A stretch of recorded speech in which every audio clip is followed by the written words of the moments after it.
Hi Greedy 3Ders, today we're going to be testing more resins in the Ultracraft Reflex RS, and at your request I'm going to be testing translucent resins, clear ones and coloured ones. Stay tuned.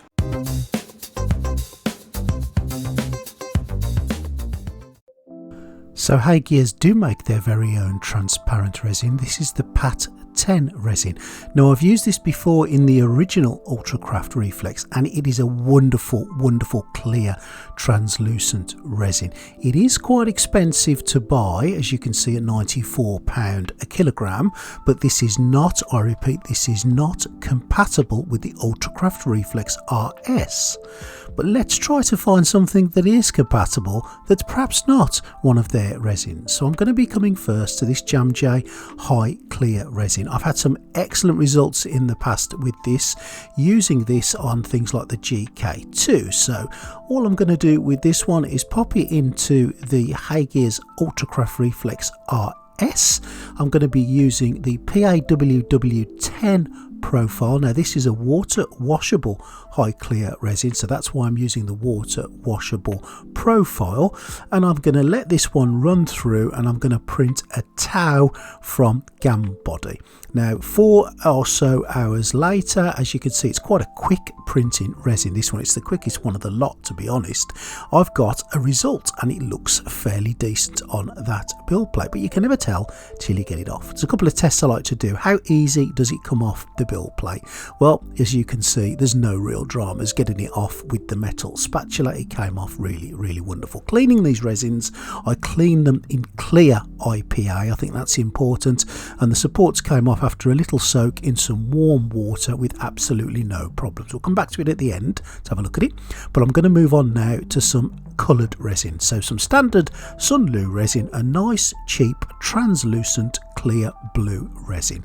In it goes into the RS, and I'm going to be using this time the PARP 10 setting. No pulsing release module has been used in any of these creations today. So in that one goes into the RS, and this one took a little bit long. It was about 10 hours this one took, and you could see it seems to have printed okay. It's having a little bit of a drain, and let's get it off and have a quick look at it. Yep, all looks like it's printed good. There's no issues or problems that I can see with this stage. So let's get this one off the build plate too. Again, this one took a little bit more to get off, but as you can see, it came off with relative ease. It was popped into some clear IPA in the washing station. I slowed the speed down to around about 90. I didn't want to batter the thing in there, but it cleaned for about 6 minutes. Soaked in a bit of warm water, and the supports again came off with relative ease, no problems. As I always say with this, it's a bit of a delicate model, but it's a great one to test because it's full of detail, little parts. It's a wonderful looking thing, and the supports came off wonderful. Again, we'll come back to that at the end. Now for some Nova 3D washable ultra clear resin. I've never used this one before in anything, and I've used again the PARP 10 setting with no pulsing release module. No PRM was harmed in the making of this video. 3 resins tested, 3 successes, and Nova has also printed beautifully. Supports are coming off exactly the same after soaking in a few minutes of warm water after an IPA clean wash, and off they pop, and everything seems absolutely fine with this one. Again, we'll come back to it at the end. Forgot to say, everything has been cured in the HeyGears curing station for about 5 minutes. No more than that, just 5 minutes. Now to the final resin to test today. This is back to Jam J and some high speed standard resin. They're translucent green, again using PARP 10 settings, no pulsing release module.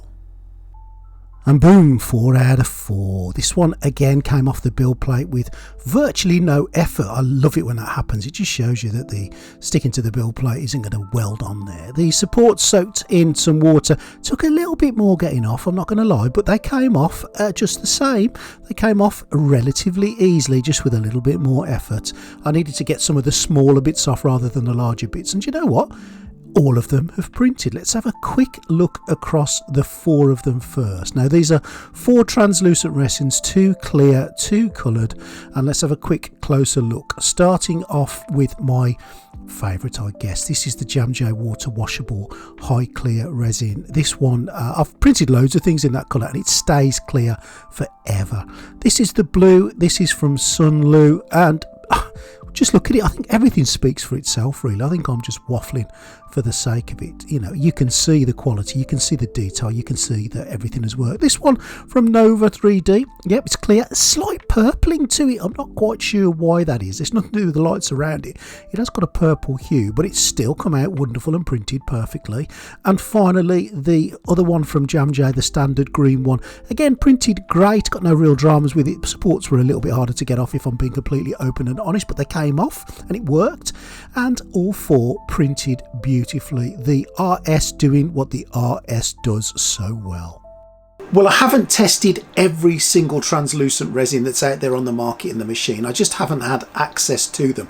If any companies out there want to send me some resins to test, just get in touch with Greedy 3D. I will quite happily test any resin that's thrown at me in this Ultracraft Reflex RS. And at the moment, it's doing some marvellous printing and putting out some fantastic results. Now, I think this is down to its AI, jiggery pokery, peel force management sensors. It just does some marvellous things that you or I never see in the background that makes these prints just work.